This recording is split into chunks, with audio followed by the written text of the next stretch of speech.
Just coming to you today with a little update from the barn. We had insulation in the garage walls this week. Down both sides. So now the living area is sealed off from the garage. What we have coming on Monday is going to be a little bit of a problem.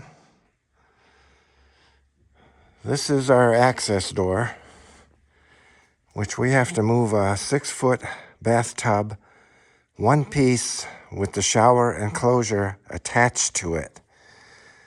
So it's like 6 feet long and over 6 feet tall. This first corner right here shouldn't be too bad. So we're gonna run it straight out here. Unfortunately, our plumber wasn't on the ball and did not order this tub when my wife requested that he do it. So now all the walls have been in place.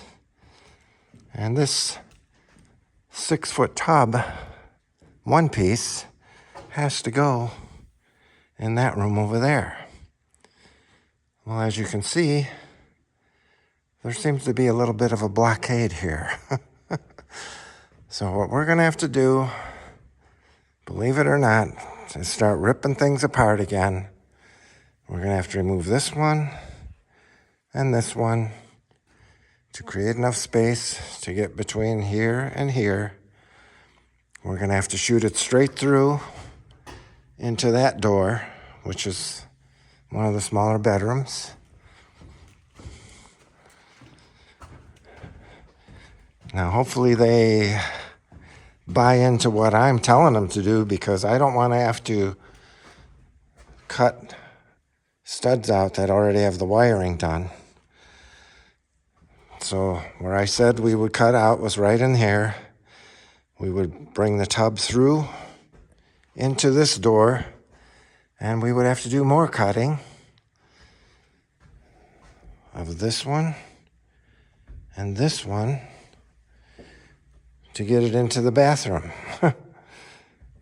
Now, believe it or not, this bathroom is like exactly 6 feet wide, which really makes it even more of a problem, because you're going to have to run it in perfectly straight without turning side to side to get it to go all the way back to the back wall where it belongs. And the plumber already put this stuff in, which protrudes out. So now probably they're going to have to take that off in order to get the tub in. So yeah, nothing comes easy, it seems like. So in the meantime, my wife and I were getting quotes to put a railing around this big deck out back. We've been very concerned that a worker is going to end up falling off of this, so we decided to check into something. And all the guys that we quoted wanted like $12,000, $14,000. And we just thought that was too much. So I went out searching online, and we wanted to get some of those cable strands that you might be familiar with, where you can look out and not have an obstruction because the cables are so thin you can kind of see right through without it being annoying. So checked around a little bit, and I ended up landing on a place called Cable Bullet. And my wife and I are going to actually attempt to do this ourselves and save a $7,000 installation fee. So that deck, let's see if I can pull a picture of this thing up for you. That deck is going to be like half the price of what we would have paid to have it installed. So basically the cable looks something like this here. A rail on top, post every 8 feet or so with a mid post for support in between each large post. So when we do ours, let me just show you the pile of stuff we got for this. This is what all came in the other day. It's pretty cool though, because they give you all the cable cutters, the drill bits, the screwdrivers, everything comes. And it's not that cheap stuff like you get from other countries. This is all pretty nice quality tools. I'll just show you one thing in here. There's a crimper, you can see by the picture there. Good looking stuff. Cable cutter. I mean, these are things I'm not going to mind putting in my toolbox when I'm done using them. So that was pretty cool.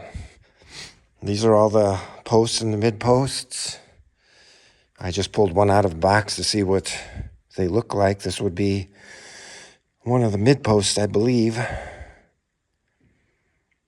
And here's the rolls of cable we got. I think there were like 500 feet of cable on each roll.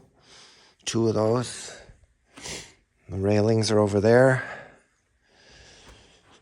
So it should be interesting. Hopefully we don't beat each other up working together because stuff like that doesn't work out sometimes, but I think we can do this.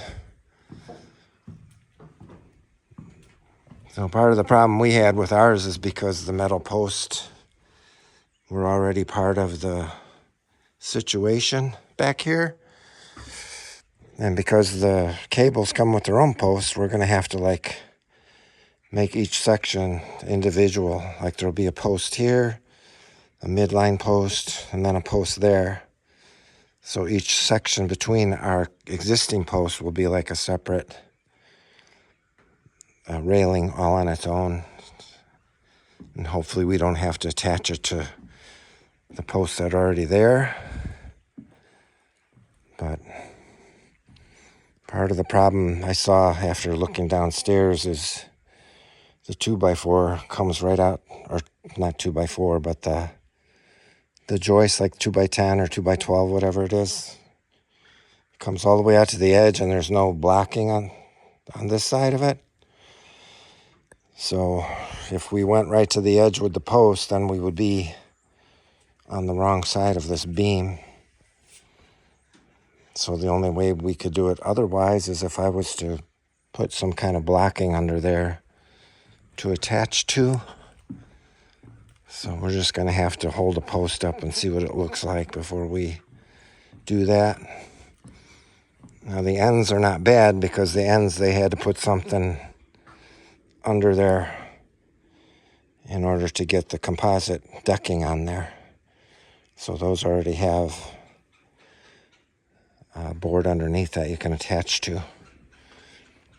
And part of the thing is we didn't want to attach this to the house, so hopefully it's enough support forth and back by just being held at the bottom. The people at the cable company said it should be okay. Because I had thought originally that if we just put like a small L right here, that would have helped brace that. But they claim it's not necessary, so hopefully we're going to get started on this today, and hopefully it will go smoothly and save us a lot of money by doing it ourselves. So I'll probably touch base to you as I can throughout the project, but we probably have our hands tied up, so I'm not sure how much I'll be able to video that. But that's all. I just wanted to update what's going on around here. Thanks for watching.